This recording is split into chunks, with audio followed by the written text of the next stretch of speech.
Yeah, no flying. I fucking hate flying. They are restricting the allowed weight that you can bring on the airplane more and more and more. It's crazy. So we took trains. I needed food for 2 days. So I pre-cooked food and I pre-cooked a lot of food. But then on the last day in the Airbnb, I got so hungry and I actually ate from that pre-cooked food. I then only had 4 of the rectangular Tupperware left for the trip and not 5. Anyways, Paul told me the Airbnb in Johor Bahru, JB, where we will stay one night, will have a kitchen, so I could get more food there and cook some more food. But I don't think so, because we will arrive there at 7:45 p.m. So I don't know if I will get more food there. But anyways, I think I had enough food for the trip, and I always still have my emergency cans with tuna and beef. On June 19, 2025 at 5:30 a.m. Paul woke me up. The morning prayer was going on and I was so fucking cold. I was freezing. So I started packing up the rest of my stuff and suddenly I got so hot. We got outside, from the room, we went outside and it was so humid and I could barely breathe. We went downstairs with the elevator and it was hot and I had problems breathing. I was almost getting a hot flash. So a grab ride brought us to the train station. And I wasn't feeling very well, like usual on moving days. I thought now, doing that for over a year, I should get used to it by now, but no, I still feel nauseous. After using the toilet at the train station and get rid of some diarrhea, I started to feel a bit better. Around 7:30 a.m. we got into the train to our assigned seats and we had a really super nice Australian couple across from us and I felt great. I didn't feel sick, nauseous or any anxiety anymore. The Australian couple was so interesting. We talked for about 4.5 hours from 7:50 a.m. until the train got to Kuala Lumpur because there they got off to fly to Bali. And thanks to them, we also added Australia and Brunei to our list to the countries we would love to visit. So I saved a search for Australia and also one for Brunei on the Trusted House Sitters app. And I'm already telling you here, we got a super crazy, amazing sit in Australia for later. 3 months in Tea Gardens, Australia, taking care of 2 mini dachshunds. I'm so excited. So, but now back to how we got from Malaysia to Singapore. So before the Australian couple left, the woman told me thank you and that I'm a person that is very interested. I started the conversation by asking them where they're from and then I asked them a shit ton of questions about Australia. She said that I'm a good listener. That's probably the first time I've ever heard that because usually I talk and I don't really listen very well. But usually I'm also not really interested in people. So those people were really interesting. So I was also really interested in what they had to say. So I was listening, but I was also talking a lot about myself. That's just who I am. But yeah, if something doesn't interest me, I just don't listen. And of course, I also tried not to interrupt them, but of course I did because that's just who I am. Oh, it was so funny. The husband told his wife multiple times, like, oh, don't tell that, or don't say this, or not so loud, keep the voice down and stuff. And well, actually, it's not funny. I actually felt so bad for her because I know how that is when people do that to me, and I fucking hate it, including Paul does that to me too, but not as much. And that time he only kicked my leg once to, I think, point out that I shouldn't keep talking about that subject, or it's something too personal, or I don't know. But I felt so bad for that woman because I hate that when people do that. I hate it. Just let them talk. Well, yeah, of course, there are some things you shouldn't talk about. And yeah, sometimes it's very good. Paul tells me you shouldn't talk about this or that. Yeah, but sometimes it's also, oh man, to talk about personal things makes life more interesting. I mean, I'm not interested in talking to you about the weather or about just casual stuff or chit chat or I don't know, a small talk. Exactly. I don't do small talk. I rather talk about personal shit. As mentioned, I had a lot of food that I took with me, but Paul went to the food cart twice to get coffee and some food. At 14:40, after 6 hours and 50 minutes on time, we arrived in Gemas. So we arrived on platform 4 and we had to switch trains, and that other train was on platform 3, really right next to each other. We didn't even have to, there was no train track in between or something. So we really just got off and got in the other train that was right on the opposite. Really cool. So, and that train left on 15:20. Well, at least this time we have toilet paper. The other train didn't have any toilet paper. But you know, here I always carry my own. Here. In both trains, it was so cold. Yes, of course, I was happy there was a functioning AC because it was hot outside. Not like in the train we took from Belgrade, Serbia to Bar, Montenegro, where it was also really hot outside and there was no AC in the train. So here is that video.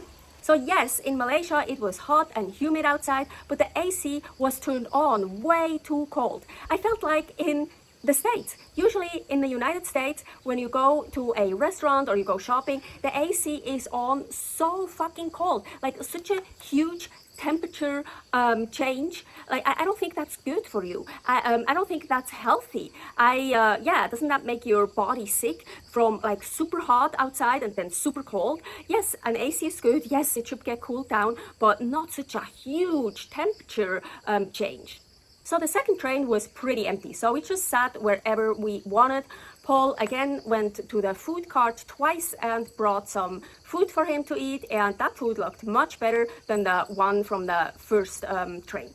Around 1740, when we stopped in Kluang, many people came into the train, and of course there was a couple that had reserved seats, and I was sitting in their seats, well, in one of them. So we started moving because I had like all my stuff around me, so we started moving my stuff behind Paul, behind our reserved seats, and they were just like, oh no, say we can sit there. So like, super nice, cool, I didn't have to move. But then, sure enough, way later at the same stop, yes, it was a long stop, we stopped there for a long time, another couple came in, and their assigned seats were the seats the other couple took, also behind our assigned seats. So then I was like, oh no, okay. Now then I moved to our actual assigned seats, so the first couple could move to their actual assigned seats, and the new couple could sit in their assigned seats.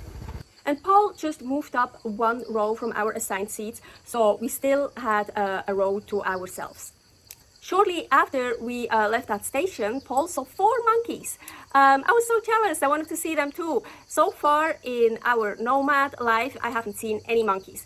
Paul hates monkeys, and I think it's so funny because his Chinese zodiac is a monkey. Well, then at the next stop, a couple came into the train and needed the seats where Paul was sitting, because those were their assigned seats. So for the last 1.5 hours, we were just sitting in our actual assigned seats. We arrived at Johor Bahru, JB, and there were so many people at the train station. It took us a while to find the Grab pickup place, and of course we lost our first order. But so we ordered another Grab, and one came by super fast. It didn't take too long for it to come over, and so the Grab brought us to our Airbnb not far away from the train station. It took Paul quite a while to figure out how to get the keys and how to get the door open to our Airbnb. So we just got to our Airbnb just for one night, Johor Bahru, and almost sad that we're only here for one night. I mean, look at this. Yeah.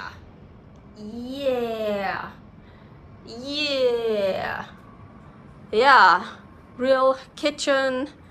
And yeah, I'm gonna plant the flag here, of course, everywhere we're staying at least one night. I plant the flags also in airplanes, trains, on the street, everywhere.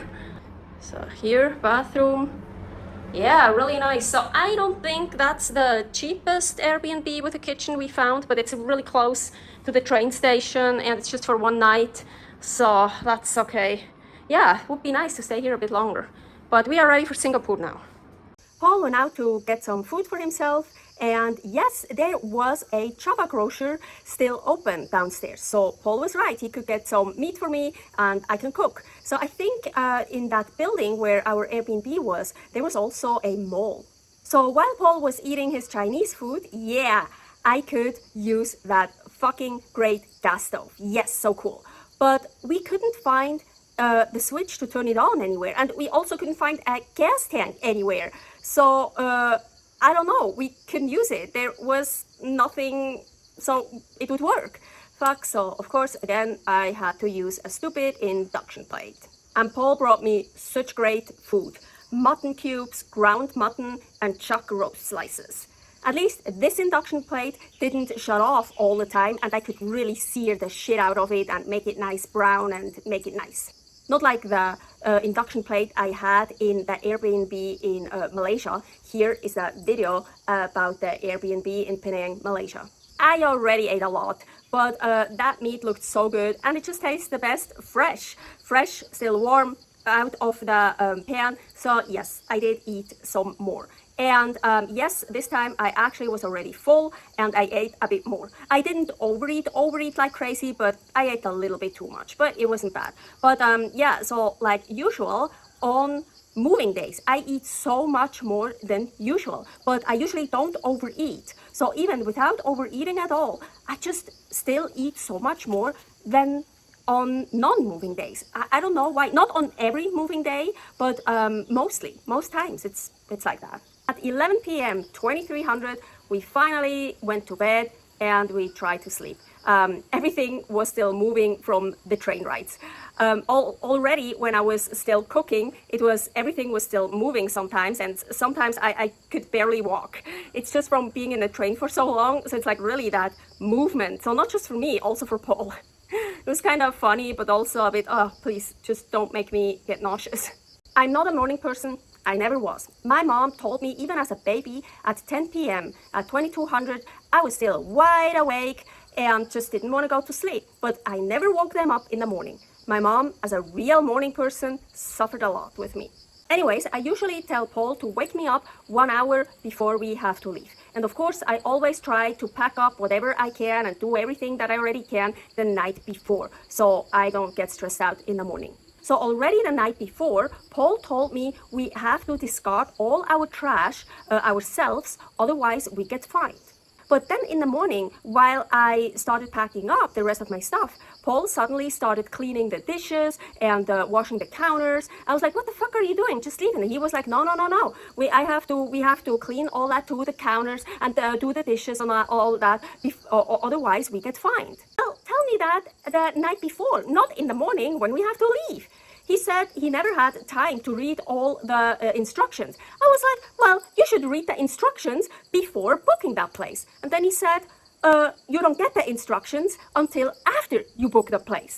And there were so many instructions, he couldn't read everything yet. What? For real? Fucking assholes.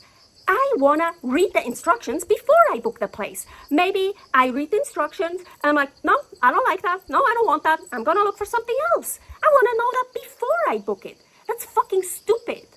They're fucking assholes. But yeah, of course, just for one night, even with all those crazy instructions and stuff, we would have still booked that place. Of course, just for one night, who cares? But then we would have known it beforehand. Friday, June 20th, 2025, a Grab driver picked us up at the hotel and brought us back to the train station. Already 3 days in advance, Paul filled out the entry form for Singapore. It's called Singapore Entry Card, and it's super easy to fill out. It doesn't cost you anything, and they want you to fill it out 3 days before. 24 to 12 hours before, it's also okay to fill out that form. But if it's not an emergency, you shouldn't fill out that form just 1 hour before entering the country. So the best is just to fill it out 3 days before you want to enter Singapore.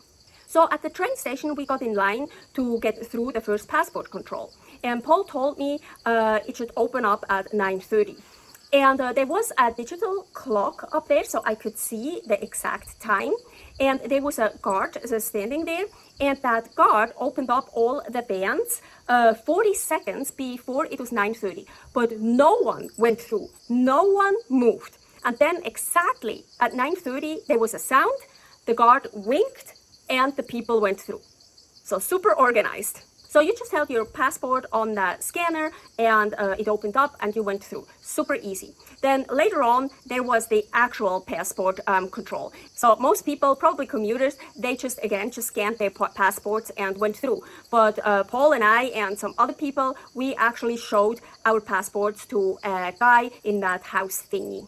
Because I don't think it would have worked for us to just scan it. No, that's for commuters. Then we put all our luggage through the scanner. There was no one there, but I guess if there would have been something illegal in it, it probably would have beeped or something. So, and then we stood in line to get onto the train. The train was pretty empty. So yeah, at 10 a.m. in the morning, I'm sure that's already pretty late for people to go to work. So I'm sure earlier in the morning or like later at night after work hours, that train is probably super full with all the commuters that go from JB to Singapore and come back. Train ride was super quick, I think about 6 minutes. Outside, you could see all the cars standing in a line to either going into JB or going into Singapore. The Grab driver earlier told us that it takes about 45 minutes to an hour with the car. Mondays through Fridays, much longer than the weekends because of all the commuters. Oh, and they are building another train line between JB and Singapore that should be done by the end of 2026. It's designed to improve to move more passengers in a shorter time frame. 10,000 passengers an hour in each direction. It will be all electric, so it'll be faster, even faster. In Singapore, we got out of the train, and of course, we didn't get in line for Malays, Singaporeans, and people with work visas. So this time we had to scan our passports again and look into the camera and give our thumbprints. And it wasn't a problem at all bringing a meal bag full of meat and hard-boiled eggs with me. Well, I'm sure all these commuters, they bring food in and out all the time too. They bring their lunch or whatever, so I'm sure there was no problem with that. I was actually much more concerned about the shit ton of supplements we took with us. But also no problem there. But I don't know how it would have been if we would have flown in. I'm sure everything would have been much more complicated or taken much longer at the airport. So with the train, it was so much easier, super cool. We got a Grab and straight away we went to our host's apartment. We got there at 11 a.m. and they greeted us outside with Lucky the dog, so he got to know us before we entered the apartment and so he wouldn't bark. They brought us into the apartment, showed and explained us everything. We greeted Vasily, the cat. They took us outside and walked with us around the block, showed us the pools, the gym, the whole area, walked us to the place where there are tons of stores, hawkers and food courts and all that stuff. And then we also did a short walk with Lucky. Julie and Alex have such an interesting life as well. They are teachers in an international school and they lived and worked in Mexico, Taiwan, Russia, Uzbekistan, and in the 90s even in Burma. So interesting. The dog and the cat were from Uzbekistan. Anyways, around 1:30 p.m. we got a Grab that took us to our hotel for one night. We left Fat Boy, our big suitcase, already at the apartment there.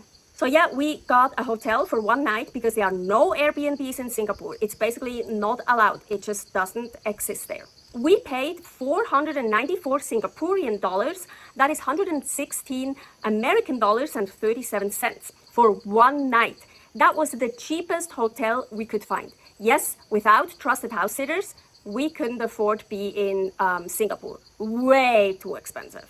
So we were at the hotel, I think something after 1:30 p.m. and so something after 13:30, and check-in was at 3 p.m., 1500. But we were already allowed to get into our hotel room. So nice, I love it. Ooh, and there were goodies. New slippers, 2 pairs. And my old ones already started to get a hole soon, so great. And Paul never uses those slippers because they're too small for him. So yes, 2 new pairs of slippers for me. Yeah, and coffee and tea for Paul and 2 dental kits. Yeah, we're gonna keep all of that. Finally, at 2 p.m. at 1400, I ate something. I didn't eat anything so far on that day because I just wasn't hungry and I ate so much the previous day. But at 2 p.m. I was hungry, so I ate. And I was so fucking exhausted and tired, I could even sleep a bit from around 4 p.m. to 5 p.m. I woke up, I started eating again a little bit, and then I started hearing a woman next door just coughing and coughing, and like really badly. It sounded so badly. She was coughing and spitting, and it was so gross hearing that, especially while eating. She must have been so sick, it just didn't want to stop. I told Paul, hey, I won't be able to sleep at night like that. That's not going to work for me. And so Paul went downstairs to the receptionist and he got a new room for us. I mean, I felt so bad for that woman, but just because she suffers doesn't mean we have to suffer as well.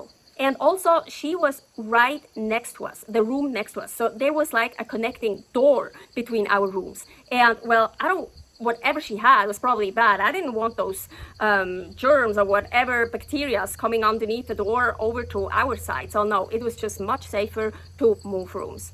By the way, I never saw if she really was a woman or a man, but it sounded like a woman. So I referred to her as a she. And yes, I am using pronouns. Yes, new room and all the goodies again. So more slippers, more toothbrushes, more tea, more coffee. I love it. Of course, all that stuff I packed up as well. Well, I actually wanted 2 separate beds, but the new room only had 1 king bed, but who cares, at least there was no one coughing next door. And I have no problem sleeping with Paul in a bed. I just prefer to have my own bed. I prefer to have my own room. But hey, in the Philippines, here is the video. We shared a twin size bed for the 2 of us, and it was definitely way too small. And we shared that for 6 weeks, so it works. Oh, and in the new hotel room, I could actually set the AC higher up than 23. In the first hotel room we got, I couldn't set it higher than 23. I usually have the AC at 26. So I was way too cold in the other room before. I liked it that the breakfast was excluded from the price. There's so many places have always the breakfast included, and I'd rather pay a little bit less and have it excluded because, well, now me being a carnivore, there's probably not much for me to eat anyways. And earlier, especially when I was a kid and a teenager, I was never awake during the breakfast hours. The next day, on June 21st, 2025, around 8:20 a.m., we took a grab from the hotel back to the apartment. We said goodbye to Julie and Alex, and our 5th trusted house sitter sit started. Stay happy, stay healthy.